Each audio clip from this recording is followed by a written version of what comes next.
Welcome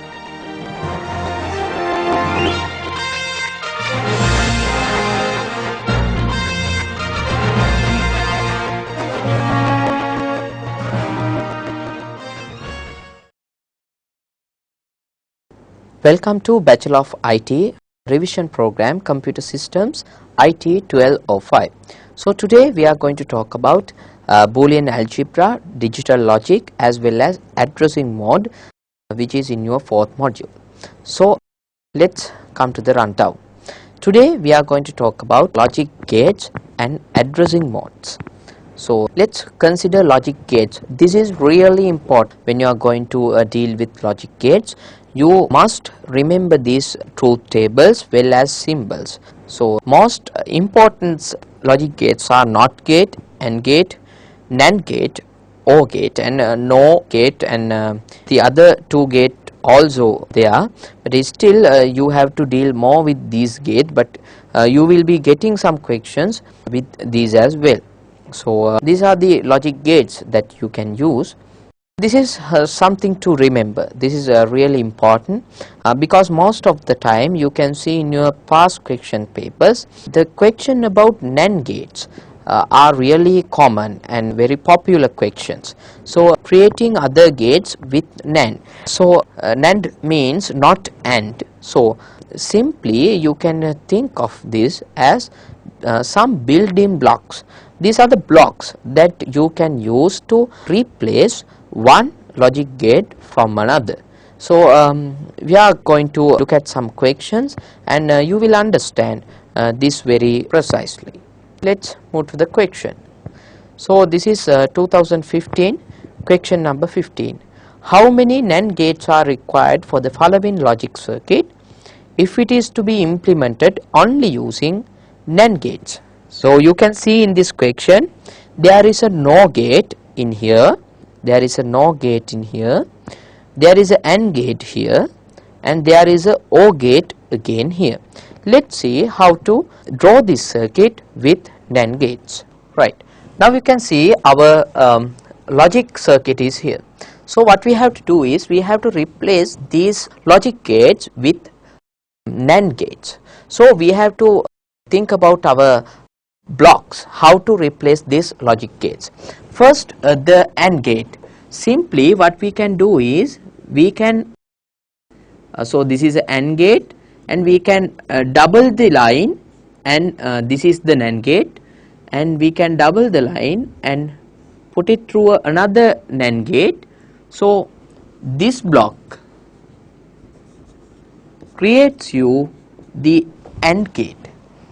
So what happen is when NAND gate is here, the signals are coming through this, and this line will becomes not AND, then what happen is when we double the signal, you know in the classroom you have done this with truth tables, when you double the line and put it through another AND gate, it converts back to the original signal, which means this part working as a NOT gate,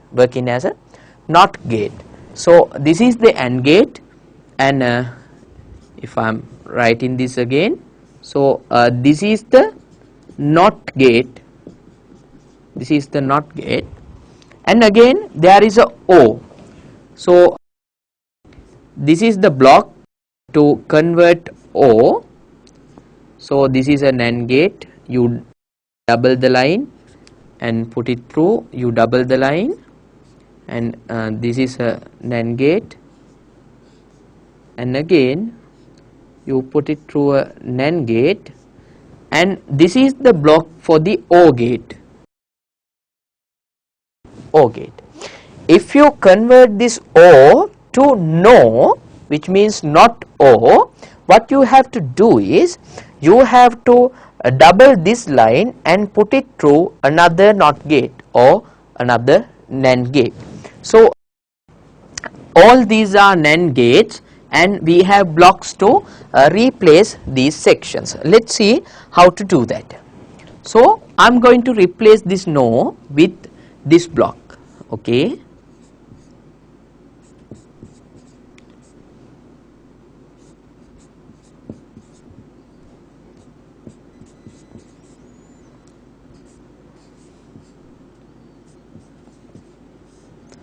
and you can see this is the O, but it is not we want no, which means we have to again put it through in the NAND gate, which is not gate.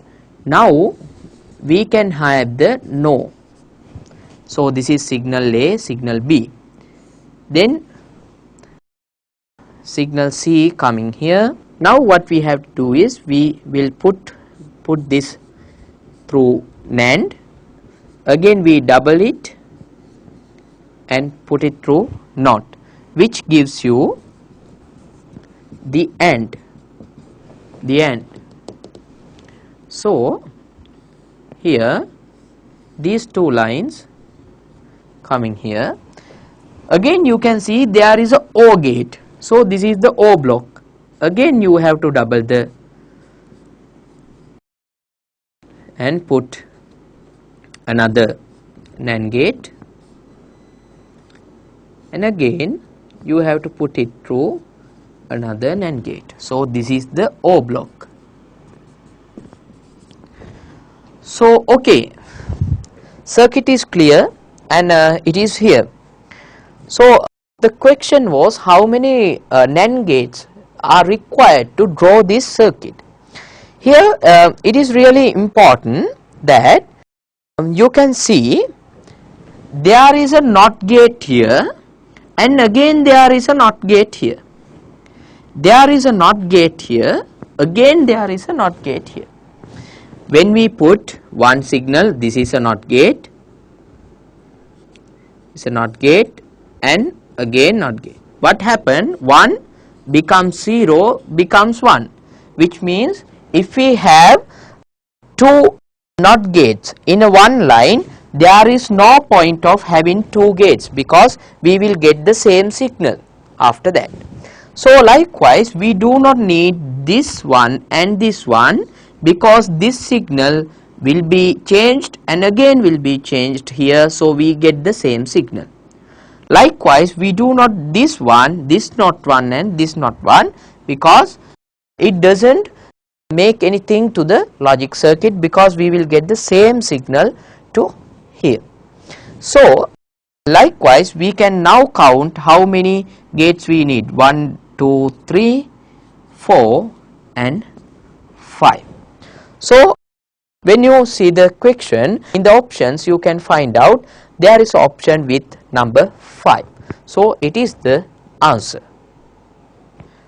Okay, let's consider another question. This is 2015, question number 17. It is quite a bit different than what we did. Let's see what is the question. Consider the following logic function. F is AB and A bar B bar plus AB.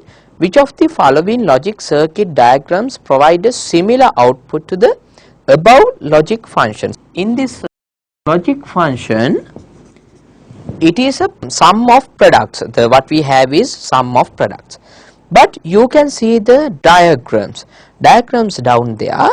But see what are the gates that we have. What are the gates? Mostly that you can see the first two gates are OR gates, which gives us sums, not the products.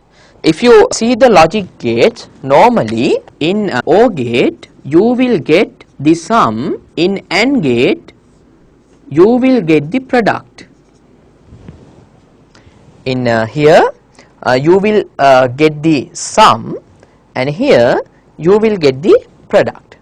But the problem is, since this is two products combined with one sum, so technically it should be two ANDs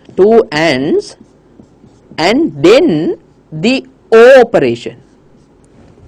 But still we don't have any answers like this. This is the sum of products, so SOPs, and we have to convert into POS, product of sums. What we are doing is we are putting two bars here to the entire equation. So let's see what will happen. Then we use De Morgan's theorem, A bar, B bar, then AB bar. So we divide this 1 bar by making this sum into product. Here you can see again we can use the De Morgan's theorem. So A bar plus B bar here into A bar plus B bar. There is another 1 bar is remaining until then. There is 2 bar, no point of having 2 bar. Then AB, then A bar B bar, and you can see there is a knot or the bar is here. Now you can see in the first place we had this is a product, this is a product, so we had a SOP statement, sum of products. But here this is a sum, this is a sum, and this is a product. So it is a product of sums. So which means now we can have we can have 2 OR gates and 2 OR gates and then a AND gate. This is not complete yet, but you can see this thing. When we go to the circuits, in the question, okay, now we have a good understand. One O should be come with A and B, and the other O should be come with A bar and B bar. A bar and B bar. And there is an AND operation, because as you can see AND gate always give you the product, but in here you can see there is a bar, which means the all signal get inverted with that bar, which means here when we have A dot bar with here, if we want to get the A dot bar A product bar or the A into bar with the big bar up here, what we have to do is we have to convert this AND to NAND. We can simply put it here. As you know, the NAND gates provide you A dot bar inverse. So the same thing I did. So now we can think about the logic gate that we should have in the question paper as the correct answer. In the question paper you can see now in the option 2, this circuit can be found in option 2. Okay, let's consider the next question. This is 2014 question number 18. How many NAND gates are required for the logic function f? If it is to be implemented using NAND gates only.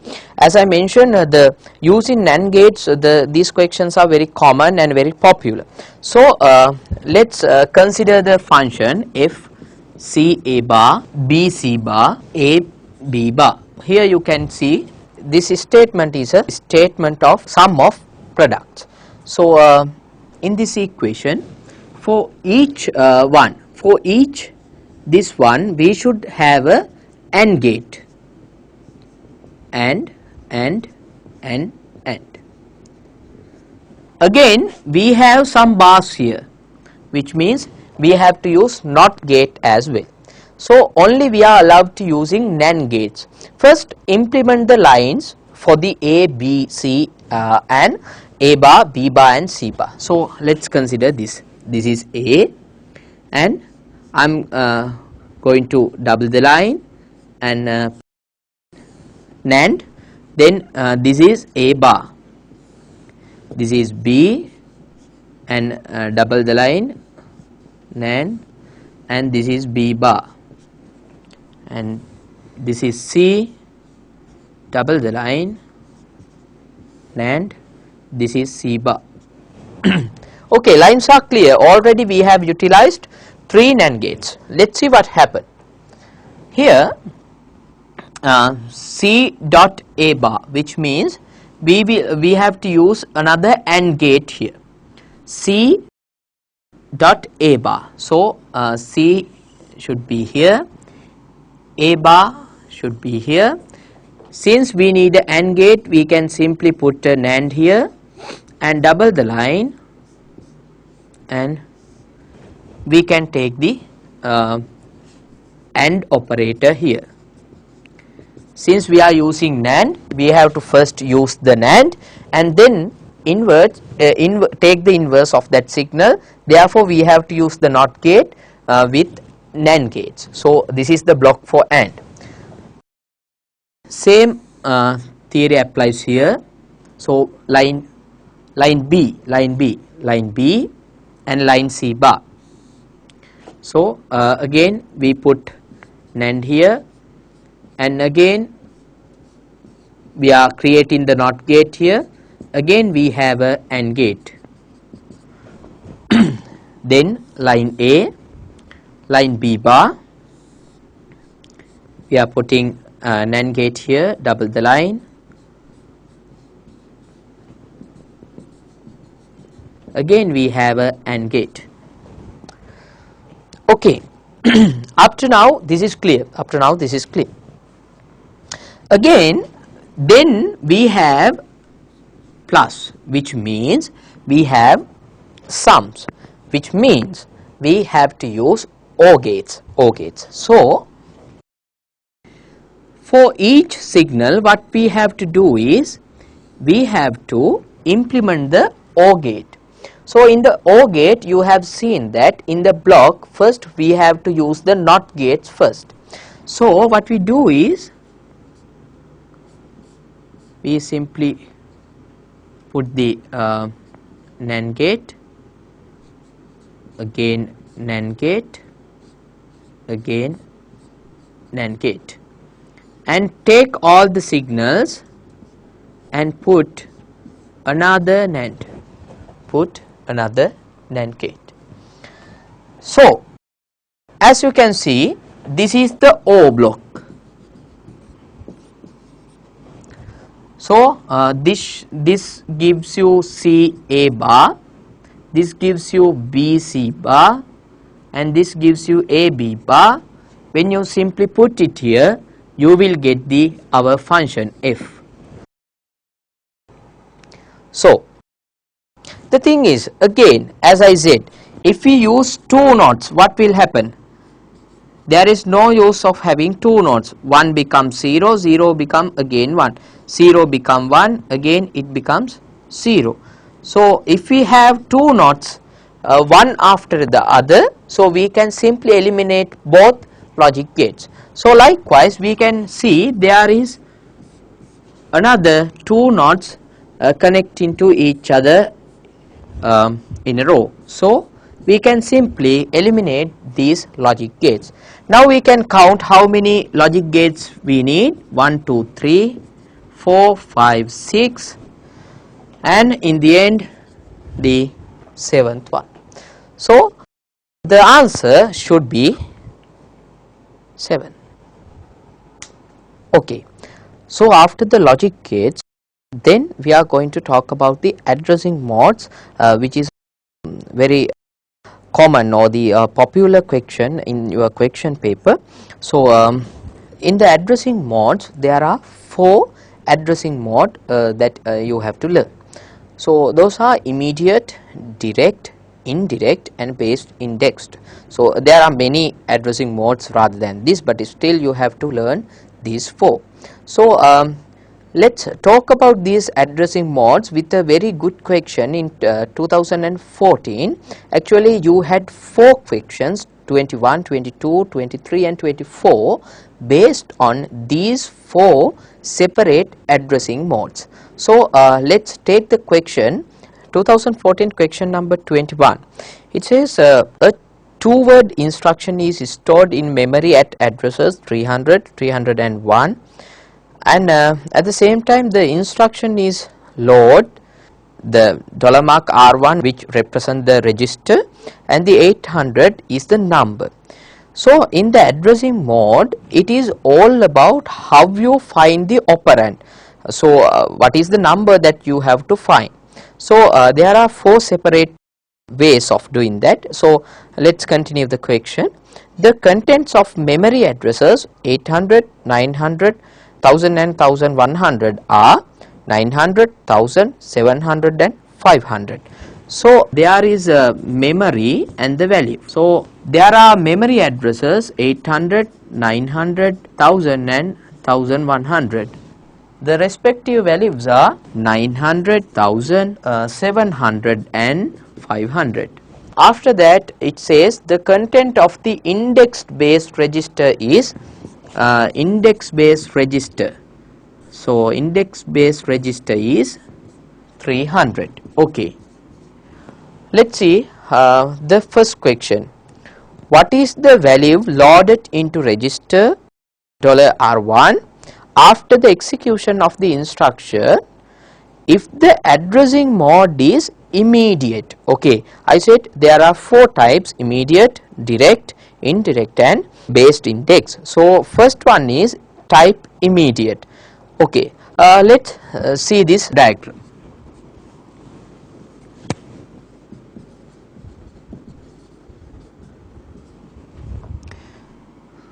So now we have $R1 register. So the opcode was load, which means we have to load a particular number. It is all about find out, so what is the operand that we are looking for. If the instruction mode or the addressing mode is immediate, our instruction was to load $R1 800. If the mode is immediate, you can simply say the computer thinks the 800 as the actual value, not as a memory address or whatever it is the actual values. So which means if the addressing mode is immediate, the computer will store the value of 800 into this register, which means for the question 21 the answer should be 800. So let's consider the question 22. It is based on the same theories or the same instructions. So then the question has been changed. What is the value loaded in the register $R1 after the execution of the instruction if the addressing mode is direct? Addressing mode is direct. Let's see our memory unit. Here you can see there are memories and values. Memory address 800 contains the value 900, 900 contains 1000, 1000 contains 700 and 1100 contain 500. So when the addressing mode is direct, what it does is he identify this 800 as a memory address, as a memory, and then what computer does is he find out the 800 memory location, this location, and search for the value here and load it to the $R1. So which means in the second question this sees as a memory address, then go to the memory and see that address, and corresponding value will be loaded to here, which is 900, which means for the 22nd question the answer should be 900. Let's see question number 23.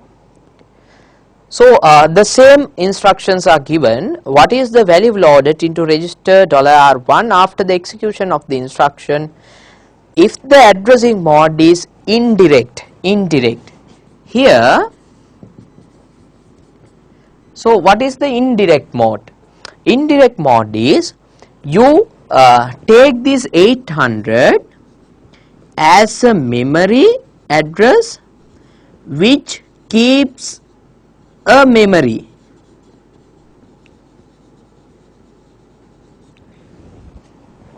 In indirect addressing mode, you take this 800 as a memory address which keeps a memory to the value. Let's see what happened. If the mode is indirect, first computer go to the memory address 800 then it sees the value of 900. But in the indirect addressing, it doesn't imply any value, it implies another memory address which is 900. Now take that 900 and again go to the memory and find out the 900 memory cell and come to the value 1000. Then the instruction is load, then it does what it is, load the 1000 into the register 1. So it is clear, when it indirects, it implies this number as a memory address which keeps another memory address to the particular value. So answer should be 1000. So let's consider the last question, question number 24. The same instruction, based on that the question is, what is the value loaded into register $1 after the execution of the instruction if the addressing mode is indexed within bracket base, that means base indexed. Here you can see there is a index based registry. It has a particular value,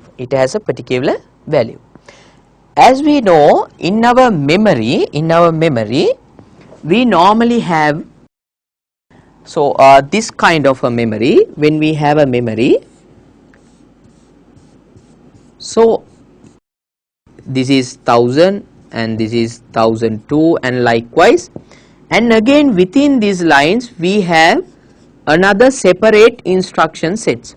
So we can have another separate values for this each component. So this is the basic theory behind indexed based addressing.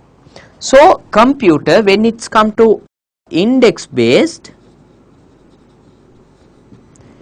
so computer take this 800 as the base value, which means, so it directly see this 800 as the starting point and then looking for the index register, and it consists of 300, which means 800 here, 800 plus 300, and that is the memory address you should look into, take the value.